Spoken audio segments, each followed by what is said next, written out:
ઉનાળાની ગરમીઓમાં ખાવાની મજા પડી જાય એવી આજે આપણે જુવારના લોટની રોટલી એ પણ થાપીને અને સાથે ગરમ ગરમ પાલકનું પીઠલ તો પાલકનું ચણાના લોટવાળું શાક બહુ ટેસ્ટી એવું લાગે છે. ગરમા ગરમ જો ઉનાળામાં તમે એકવાર આ ખાઈ લેશો તો વારંવાર ખાવાનું મન થશે. તમે એને કચુંબર સાથે, દહીં, તળેલા મરચાં કે છાશ સાથે ગરમા ગરમ સર્વ કરી શકો. આ તમને ખાવાની બહુ મજા પડી જાય એવી રેસિપી છે. હેલો ફ્રેન્ડ્સ, તમારું સ્વાગત છે મારા કિચનમાં. આજે આપણે બનાવીશું ગરમીઓમાં જો જમવાનું બનાવવાનો કંટાળો આવતો હોય તો ઝટપટ બનતું આ મહારાષ્ટ્રનું ફેમસ પીઠલા ભાખર. તો એમાં પણ વેરિએશન આપણે પાલકનું પીઠલા અને સાથે જુવારની થાપીને રોટલી બનાવીશું. જો તમને મારી રેસિપીઓ ગમતી હોય અને હજુ સુધી ચેનલને સબસ્ક્રાઈબ ન કર્યું હોય તો સબસ્ક્રાઈબ કરજો અને બાજુમાં આપેલી ઘંટી દબાવજો એટલે નવી નવી રેસિપીના નોટિફિકેશન આવે. તો સૌથી પહેલાં આપણે એક પૂળો પાલકનો લેશું. પાલકના પૂળાને મેં સાફ કરી એકદમ સારી રીતે ધોઈ થોડીવાર માટે પાણીમાં રાખ્યો હતો. તો 5-10 મિનિટ જેવો એટલે માટીનો ભાગ હોય એ નીચે બેસી જાય અને પાલક એકદમ સાફ થઈ જાય. અને પછી જેટલું તમે પાતળી પાલકને આ રીતે ચોપ કરી શકો એટલી તમારે પાતળી એને કટ કરી રેડી કરી લેવાની. તો આ રીતે એક બોલ ભરી અને પાલક મેં ચોપ કરી રેડી કરી લીધી. હવે 2 ડુંગળી લઈ લઈશું અને ડુંગળીને પણ ઝીણી ઝીણી તમે જેટલી ચોપ કરી શકો એટલી ઝીણી ઝીણી તમારે એને ચોપ કરીને રેડી કરી લેવાની છે. તો ડુંગળી પણ તૈયાર છે. હવે એક પેસ્ટ બનાવીશું. એના માટે તમે મિક્સર જાર પણ લઈ શકો. મેં 3 લીલા મરચાં અને 10 જેટલી લસણની કળીઓ સાથે અડધો ટેબલ સ્પૂન જેટલું જીરું લઈ અને તમારે એની આવી પેસ્ટ વાટીને રેડી કરી લેવાની છે. તો આ રીતે ખાણી દસ્તાથી પેસ્ટનો ટેસ્ટ છે એ બહુ સારો એવો આવશે. તો આ રીતે પેસ્ટ મેં વાટી લીધી. તો મેં શાક બનાવવાનું ગેસ પર સ્ટાર્ટ કર્યું છે. સાઈડમાં આપણે એની તૈયારીઓ પણ કરીશું.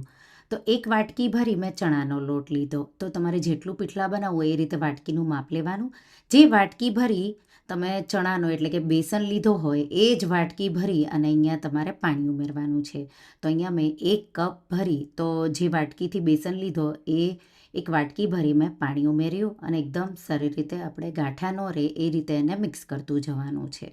બીજી વાટકી મેં પાણી ઉમેરી દીધું, મિક્સ કરીશું. ત્રીજી વાટકી મેં ઉમેરી દીધું પાણી અને આ રીતે એકદમ સારી રીતે મેં એને મિક્સ કરી દીધું. તો આ રીતે મેં બેસનનું બેટર બનાવીને રેડી કરી લીધું.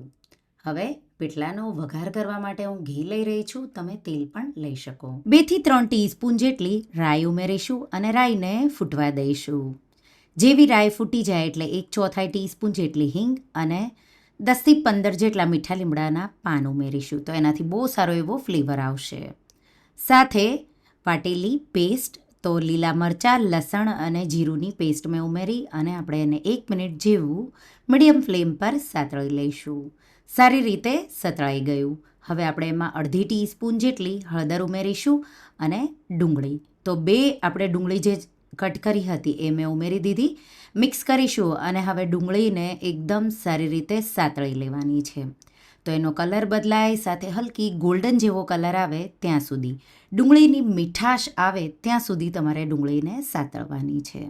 એકદમ સારી રીતે સોફ્ટ એવી ડુંગળી થઈ ગઈ ત્યાં સુધી મેં એને સાતળ્યું. હવે આપણે 1 પાલકનો બંચ ચોપ કરેલો છે એ ઉમેરી દઈશું. મિક્સ કરીશું એકદમ સારી રીતે અને થોડી જ વારમાં પાલક છે એ આ રીતે ગેસની ફ્લેમ તમે હાઈ કરશો એટલે આ રીતે સોફ્ટ એવી અને અડધી આ રીતે થઈ જશે. તો લગભગ 3-4 મિનિટ જેવું મેં પાલક ઉમેરી અને થવા દીધું. હવે આ રીતે પાલકને તમારે થોડીવાર માટે 4-5 મિનિટ જેવું થવા દેવાનું છે. આ રીતે તમને લાગે કે પાલક હવે સોફ્ટ થઈ ગઈ અને એકદમ સારી રીતે સતળાઈ ગઈ છે ત્યારે તમારે એમાં બેસનવાળું બેટર ઉમેરવાનું છે. તો આ રીતે પાણી છે એ એનું થોડું ડ્રાય થઈ જાય એ રીતે મેં થવા દીધું. પછી આપણે એમાં બેસનનું બેટર ઉમેરીશું અને એકદમ સારી રીતે મિક્સ કરીશું.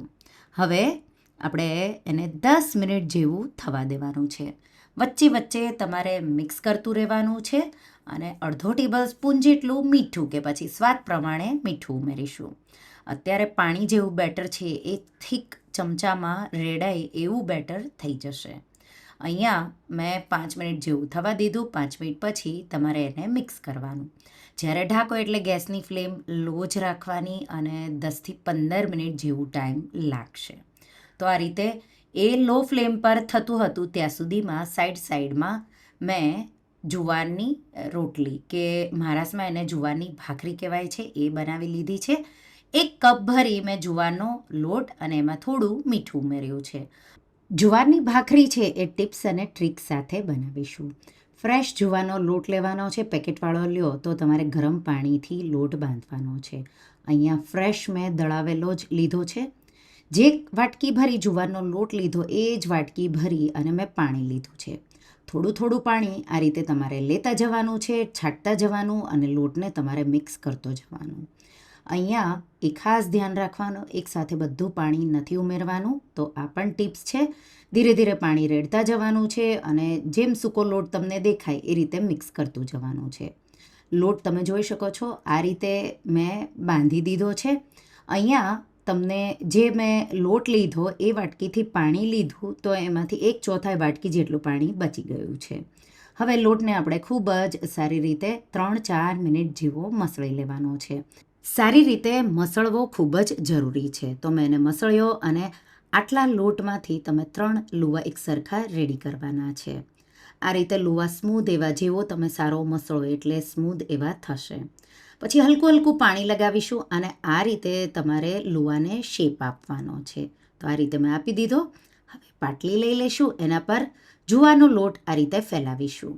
તો આ રીતે તમારે ફેલાવવાનો અને એના પર લુવો મૂકી અને આંગળીઓ તમારી થોડી લોટવાળી રહેશે અને આ રીતે ફેલાવવાનું છે. તમારે પાછળનો જે હથેળીનો ભાગ હોય એનાથી મારતું જવાનું.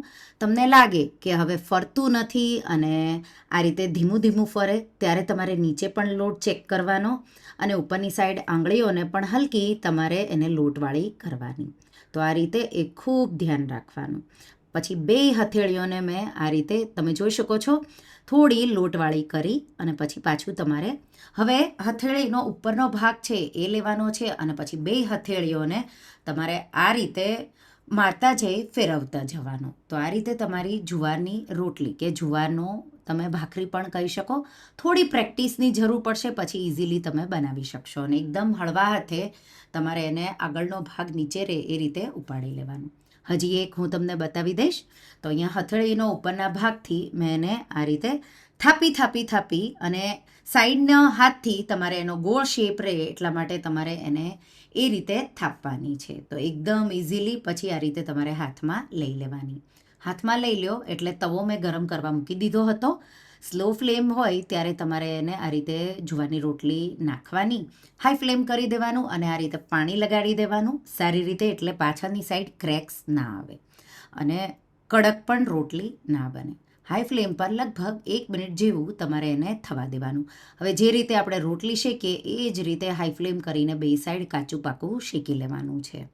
તો આટલી ડિઝાઇન આવી એટલે મેં એની સાઈડ ચેન્જ કરી લીધી. હવે બીજી સાઈડ એકદમ સારી રીતે એની ડિઝાઇન આવી જાય એ રીતે મેં એને શેક્યું. કાચું હોય તો તમારે પાછું એને થવા દેવાનું અને પછી આ રીતે બીજી સાઈડથી પણ તમારે ચેક કરવાનું. 2 સાઈડથી એકદમ એક સરખી ડિઝાઇન આવે એ રીતે શેકવાનું છે.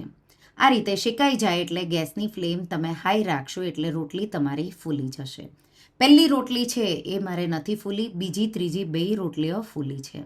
સાઈડમાં આપણું પીઠલા પણ તમે જોઈ શકો છો રેડી થઈ ગયું છે. જો તમે થોડું પ્લાનિંગથી આ મેલ બનાવો તો 20 મિનિટમાં બનીને રેડી થઈ જાય છે. બીજી જુવારની રોટલી આ રીતે મેં નાખી દીધી, પાણીવાળો કરી લીધું, હાઈ ફ્લેમ કરી લીધી અને લગભગ 45 સેકન્ડ પછી મેં સાઈડ ચેન્જ કરી લીધી. હાઈ ફ્લેમ પર પાછું આપણે 1 મિનિટ જેવું એને થવા દઈશું. 1 મિનિટ પછી તમે ઇઝીલી એને કાઢી શકો પછી જ ફેરવવાની. તો આ રીતે તમને જો લાગે પાછળની સાઈડ કાચી રહી છે તો પાછી તમારે શેકવાની. તો જો પાછળનો ભાગ કાચો રહી જશે તો જુવારની રોટલી તમારી ફૂલશે નહીં. પાછળનો ભાગ એકદમ સારી રીતે થઈ જાય પછી હાઈ ફ્લેમ કરી અને તમારે આ રીતે એને થવા દેવાની. પરફેક્ટ એવી રોટલી ફૂલીને રેડી થઈ ગઈ અને પછી આ રીતે એને કાઢી લઈશું. એ જ રીતે આપણે બીજી રોટલીઓ પણ શેકી અને રેડી કરી લઈશું. તો આટલા લોટથી 3 જેટલી બની અને પરફેક્ટ એવી શેકાય અને ફૂલી અને પરફેક્ટ એવી થઈ જશે. માત્ર ધ્યાન એ રાખવાનું કે પાછળની સાઈડ સારી રીતે શેકાવી જોઈએ, એટલે તમારી ફૂલીને એકદમ સારી એવી અને સોફ્ટ એવી રોટલી તમારી થઈ જશે.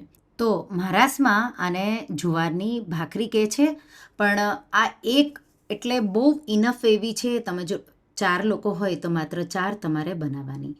ગરમ ગરમ જુવારની ભાખરીને તમે સફેદ માખણ, ઘી લગાવવાનું અને ગરમ ગરમ પીઠલા સાથે, કે પછી મહારાષ્ટ્રમાં વધારે ઠેચા હોય છે, લીલા મરચાં લસણની ચટણી સાથે બહુ ટેસ્ટી એવી આ જુવારની ભાખરી ગરમ ગરમ જો મળી જાય તો બહુ સારી એવી લાગે છે. પીઠલા પણ આપણું તૈયાર છે, પાલકનું પીઠલા, એને સર્વ કરીશું અને આ રીતે જુવારની ભાખરીને એના સાથે સર્વ કરીશું. આ રીતે મેં એને કટ કરી છે. મેં 4 જેટલી બનાવી છે.